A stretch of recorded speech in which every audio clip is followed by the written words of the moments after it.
इतिहास को मौजूदा दौर की जो पीढ़ी है वो अपने देश का इतिहास पढ़े और वो इतिहास संरक्षित भी रहे। ये दोनों बातें आपस में अगर जिस देश में चलती रहती हैं, उस देश का भविष्य ये कहा जाता है कि उज्जवल ही रहेगा, क्योंकि पीढ़ियां अपने पुरखों से वाकिफ रहेंगी, उन्होंने क्या कुछ किया इस देश के लिए। ऐसी ही एक महान विभूति हमारे देश के पहले प्रधानमंत्री पंडित जवाहरलाल नेहरू, उनका देश की आज़ादी से लेकर देश के निर्माण में क्या योगदान रहा है मुझे बताने की आवश्यकता नहीं है। न भूतो न भविष्यति ये कहा जाता है पंडित जी के लिए। आज मैं उनकी एक खूबसूरत याद आपके साथ लेकर आया हूँ, आपसे साझा कर रहा हूँ। देहरादून में इस वक्त हूँ, पुरानी जेल में खड़ा हूँ और ये वो जगह है जहाँ पंडित नेहरू ने तकरीबन 1 साल की कैद अंग्रेज़ों की सलाखों के पीछे काटी। और उस याद को एक बार ताज़ा करने का ये वक्त है, क्योंकि नवंबर का महीना है, पंडित जी का जन्म दिवस जल्द ही आने वाला है। तो ये दौर है पंडित जी को याद करने का। और ये वो जेल है जो इस वक्त आप अपनी स्क्रीन पर देख रहे हैं। यहीं पर पंडित जवाहरलाल नेहरू 1 साल तक तकरीबन रहे थे।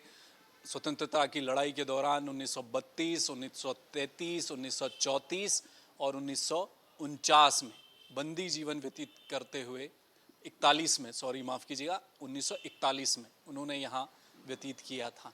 आज उत्तराखंड जो संस्कृति विभाग है उसके द्वारा इसे संरक्षित किया गया है। पहले ये जेल परिसर पूरा हुआ करता था, अब एक नई कोर्ट यहाँ पर बना दी गई है। तो लेकिन ये जो जगह है इसे नहीं डिमोलिश किया गया, क्योंकि ये यादें पंडित जवाहरलाल नेहरू से जुड़ी हुई हैं। भीतर मैं आपको दिखाता हूँ, ये वो जगह है जहाँ पंडित नेहरू कैदी के रूप में एक स्वतंत्रता सेनानी के तौर पर उन्होंने यहाँ 1 साल का जीवन बिताया। इसी जगह पर रहा करते थे।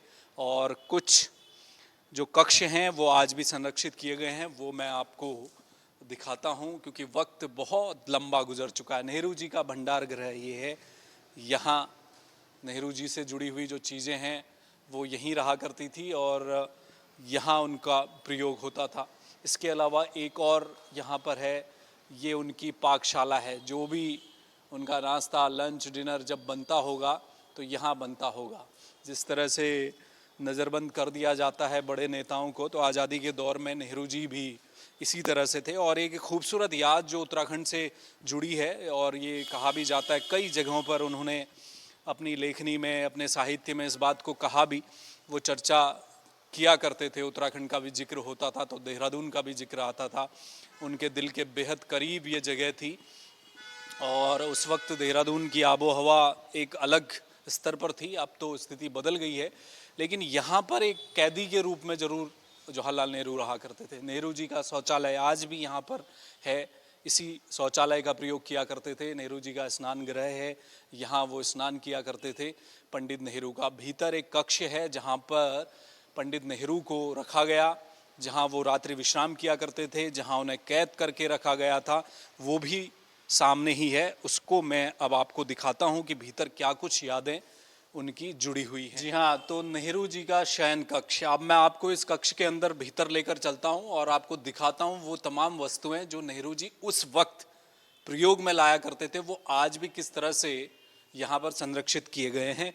तो ये वो एक छोटा सा कमरा है और ये एक सेल था उस वक्त पे। और यहीं पर जो जवाहरलाल नेहरू थे, भारत के पहले प्रधानमंत्री, तो पंडित जी यहीं रहा करते थे, यहीं पर उन्हें कैद किया गया था। और अभी भी आप जो यहाँ पर जो आपको एक विंडो नज़र आ रही है, उसमें जो सलाखें दिख रही हैं वो वही उस दौर की हैं, अंग्रेज़ों के दौर की। यहाँ वो रहा करते थे और यहीं से जो लोग बाहर से उनसे मिलने आते थे तो उनसे यहीं से वो बातचीत किया करते थे नेहरू। और यहाँ उनका रात्रि विश्राम इसी सेल में होता था। और देखिए कितना एक ऐतिहासिक ये वस्तुएं हैं जो इस वक्त मेरे सामने खड़ी हैं। मेज़ और एक कुर्सी दोनों यहाँ पर इस समय रखी गई है। और भी एक शानदार चीज़ मैं आपको दिखाऊं, ये जो बेड है ये वही बेड है जो आज से तकरीबन 90 साल पहले जवाहरलाल नेहरू प्रयोग में लाया करते थे, यहाँ वो विश्राम किया करते थे। और इसमें ये हमें बताया गया है कि इसके ऊपर से जो ये पॉलीथीन डाला गया है, ये इसलिए डाला गया है कि इसके नीचे एक चादर है, और ये चादर वही चादर है जिसको पंडित नेहरू ने प्रयोग किया था जिन दिनों वो यहाँ कैद रहा करते थे। और वो चादर इधर से थोड़ी फट चुकी है क्योंकि बहुत लंबा समय बीत गया है, इसलिए इसको किसी तरह से संरक्षित रखने की कोशिश की गई है। इसके भीतर वो चादर मौजूद है। अगर आप देखेंगे तो इस पॉलीथीन के भीतर वो चादर रखी गई है। उसके शेड्स आपको नज़र आ रहे हैं, बीच में फटी हुई भी नज़र आ रही है क्योंकि वक्त बहुत गुजर गया है। तो ये भी कहा जाता है कि इस जगह पर जब जवाहरलाल नेहरू रह रहे थे तो उस वक्त जो भी लेखन कार्य उनका था वो लिखा करते थे। तो यहाँ भी उन्होंने कई चीज़ें लिखी हैं, और यहाँ से अपनी बेटी के नाम एक ख़त भी, जो बहुत मशहूर एक किस्सा रहा है, वो यहीं से इंदिरा गांधी के लिए भी उन्होंने पत्र लिखा था। तो ये वो कक्ष है जिसमें आज भी पंडित जवाहरलाल नेहरू की यादें यहाँ पर कैद हैं। तो ये वो तमाम पुरानी यादें हैं पंडित नेहरू से जुड़ी हुई। ये मैंने जैसा कि शुरुआत में कहा कि इतिहास पढ़ना भी ज़रूरी है और इतिहास को संजोना भी ज़रूरी है हमारी आने वाली पीढ़ियों के लिए। तो अगर ये काम अगर हम कर पाए, बखूबी अगर कर पाए, तो ये हमारी आने वाली पीढ़ी के लिए, हमारे देश के भविष्य के लिए बहुत अच्छा रहता है। और अगर आप कभी देहरादून आएँ, उत्तराखंड आएँ, तो ऐसी जगहों पर ज़रूर आएँ। एक वक्त थोड़ा सा आकर देखें, पढ़ें, जानें कि कैसे आज़ादी के दौर में, जब स्वतंत्रता की लड़ाई में तमाम लोग लड़ाइयाँ लड़ रहे थे, महात्मा गांधी जो झंडा बरदार कहे जाते हैं भारत की आज़ादी के, न केवल भारत में पूरे विश्व में महात्मा गांधी का जो स्थान है, लेकिन देश के भीतर महात्मा गांधी के पीछे की पंक्ति में खड़े जो नेता थे वो भी कम नहीं थे। उन्होंने भी देश के निर्माण में बहुत बड़ा योगदान दिया। उसमें से एक शख्सियत थी पंडित जवाहरलाल नेहरू। उनकी यादें आज देहरादून में जिंदा हैं, ये अच्छी खबर है। और जब कभी भी आपको मौका मिले, इस जगह पर ज़रूर आएँ, देखें, जानें, समझें, फील करें, महसूस करें उस दौर को कि कैसे हमारे देश के लिए, आज़ादी के लिए लड़ने वाले लोगों ने कितना बड़ा योगदान दिया, कितनी बड़ी कुर्बानियाँ दी।